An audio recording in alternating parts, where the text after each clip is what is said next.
Chapter 52. True Friends. Everything was completely silent. The winds had fallen utterly still, and not even the morning birds saw fit to sing their songs. It was as if the whole world had decided to just stop whatever it was doing and let this one moment happen without any interruptions. Applebloom, Scootaloo, and Sweetie Belle all looked at Beebee with wide eyes, all of them seemingly at a loss for words. Beebee stared back at them, his true form revealed to them at last. His wings wavered on his back in a display of nervous energy, and he looked between them all for several seconds. His face twitched every so often with building emotion as he saw the way their auras were lighting up. Purple and black. Fear and dread. They were afraid of him. Of course they were. How could they not be? Another tear rolled down his cheek, and a choked sob slid out of his throat. He let his head drop so he was looking down at the forest floor, then fell heavily to his haunches. His ears drooped to rest flat against his head, and his wings lowered to hang limply at his sides. He tried to hold it in. He tried so hard to be brave. But he couldn't do it. He just couldn't. He screwed his eyes shut and began to cry then and there, the tears rolling off his cheeks to fall to the ground below. None of the Crusaders said anything, and he could just picture their faces. Betrayed, angered, confused, horrified. Maybe they'd think that their friend had been taken away by some kind of freaky, shape-shifting monster, and would start asking him where the real Beebee was. They'd known him as a human boy for so long, he was sure it was possible. I'm sorry. He finally managed to choke out between his guilty sobs. I couldn't keep lying to you. You're the only friends I've ever had. I had to tell you the truth. The silence from his friends dragged on, and he refused to look at them. They probably didn't want to see his ugly face anyway. He heard one of them slowly walking forward, and his shoulders hunched up. He braced himself to be shouted at, to be scolded, or something. He was even prepared for whoever was coming up to grab him and shake him, or maybe even hit him. His young, naive mind was racing like a NASCAR with all the ways things could go terribly, terribly wrong. And then he felt the tips of someone's fingers gently brush against the top of his head. Confused, he opened his eyes, and his breath hitched in his throat. He did not dare move, though. He remained completely and utterly still as those fingers pressed very lightly into his chitin, as if to ensure he was real, before they retracted. He waited for several seconds before finally mustering the courage to look up at which of the Crusaders had approached him. It was Applebloom. Her eyes wide with recognition, and her aura bright with the same thing. There was still fear and shock there, but it was steadily starting to dwindle and fade. You, she whispered, slowly getting down onto one knee and lowering her head to be closer to Beebee's eyes. As big as he was now, if he were to stand up on his hind legs, his muzzle would be at about the same height as her belly button. She stared at him for several long seconds, blinking occasionally as if she were trying to send away some kind of hallucination. You were the bug I saw, she finally said, her voice filled with awe. Beebee's own eyes widened with recollection, and he stiffly nodded his head in confirmation. Yeah, through the window. I was on Dad's bed. You were following a bouncing ball that got away. He recounted before looking down. You were so scared of me. You screamed and ran. Apple Bloom opened her mouth to speak, and then nodded her head. Yeah, I was scared of you. I'd never seen anything quite like it before. I thought you were some sort of monster. Beebee shuddered and closed his eyes again. He took a deep breath before looking up into Apple Bloom's eyes. Well, am I a monster? He asked, his mind very briefly wandering back to a day many, many years ago, when Eventide had told him he couldn't see anyone else. Why do we have to hide from all the other kids? Because, Beebee, there's not really an easy way to put this, but it's because you're different. I'm different? Like a monster? Apple Bloom didn't answer for several moments, her face contorting with indecision. Then, she managed to get a small smile on her face. No, I don't think so. It was at this moment that finally the other Crusaders decided to join in on the discussion. Oh, whoa. Time right the heck out. Scootaloo exclaimed, rushing over and coming to a stop next to Apple Bloom. This is what you saw? She demanded, gesturing at Beebee. So, you mean the bug thing was real? And it was Beebee? Sweetie Belle added in an equally shocked, but somehow excited voice as she came up to Apple Bloom's other side. I thought you were just seeing things. Apple Bloom lowered a head and gave off a weak, humorless chuckle. You know, I thought maybe I was seeing things too for a while there. She admitted before looking into Beebee's eyes searchingly. But y'all were real. The three of them fell into a heavy silence, unsure of what to say or do. Beebee looked between them all, his wings twitching fitfully on his back. He eventually sighed and went to stand up. Guys, I'm so sorry I lied to you for so long. I've had to keep my true form a secret from basically everyone I've ever met aside from Dad and Fluttershy. He's told me that I'd probably be taken away or something if word got out that I was here. Sniffling, he trotted around them and began to head back for his home. Scootaloo and Sweetie Belle kept their eyes on him, while Apple Bloom kept her eyes locked onto where Beebee had been. Beebee? Sweetie called after him, making him stop in his tracks. He sighed heavily and looked back at them over his shoulder. Now you know. I've been lying to you since the day I met you. You all probably don't want to be my friends anymore, do you?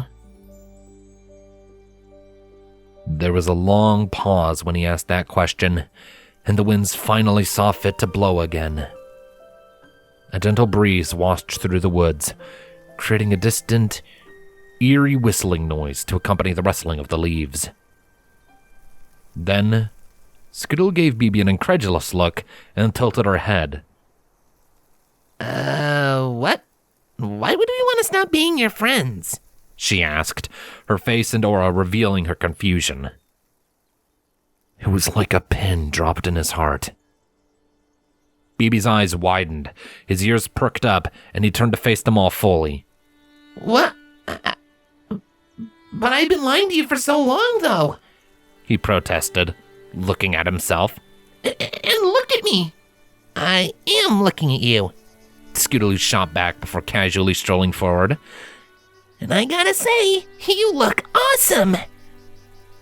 Beebee's mind blanked, and he only had the presence of mind to offer a very bewildered, "What? Awesome isn't the word I'd use," Sweetie chimed in, stepping forward and crouching down in front of Beebee with a warm smile on her face. "I actually think you look kinda cute with how big your eyes are." Beebee's cheeks slowly began to turn a shade of red from the praise, and his already confused mind became that much more scrambled.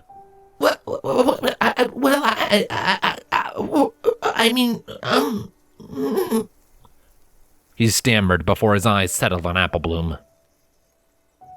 The farm girl had stayed where she was, her face contorted with thought. She noticed Beebee looking at her, though, and gave him a tender smile. Well... She began before standing up and slowly walking over. I'm not happy you kept this from us for so long. She sat down on her knees in front of him, examining him with curiosity and fascination. But I am glad you decided to come clean with the truth on your own. Thank you for telling us. For telling me. Beebee stared at them all, confused. Guys, why are you so okay with this? He finally asked, shell-shocked. I thought you'd be scared of me because of how different I am. You? Different? Scootaloo asked before throwing her head back with a laugh. Come on, Bee. You're nothing compared to some of the stuff we go through every day. We've seen our high school get blown up at least 600 or 700 times. We've been brainwashed and turned into zombies. We've seen holes torn in reality, and we're friends with a talking dog. Sweetie frowned. 600 or 700 times? Scootaloo, that's a bit of an exaggeration. Whatever. Beebee's face blanked, as did his mind. What? Wait, hold on. He lifted a hoof and shook his head, trying to kick the gears back into motion. You mean you've dealt with magic stuff before? Applebloom nodded. Sure have. Always been on the fringe of all that magical stuff, but we know what happens. My big sis is often caught right in the middle of stuff like that. So's mine, Sweetie added with a chirpy nod. I don't have a big sister, Scootaloo grumbled before smirking all the same. But Rainbow Dash gets involved in all kinds of magical mayhem, too. And you're friends with a talking dog? Beebee pressed, his mind doing some very impressive gymnastics right now. Applebloom smiled. His name is Spike. Beebee stood there for several seconds, his mind trying and failing to wrap itself around everything that had just been said to him. But as the seconds ticked by, and his confusion slowly began to fade away, he saw their auras. His stomach growled when he saw just how much genuine affection was coming from his friends. Seeing this, Beebee's body began to warm up, and a smile came to his face. Guys,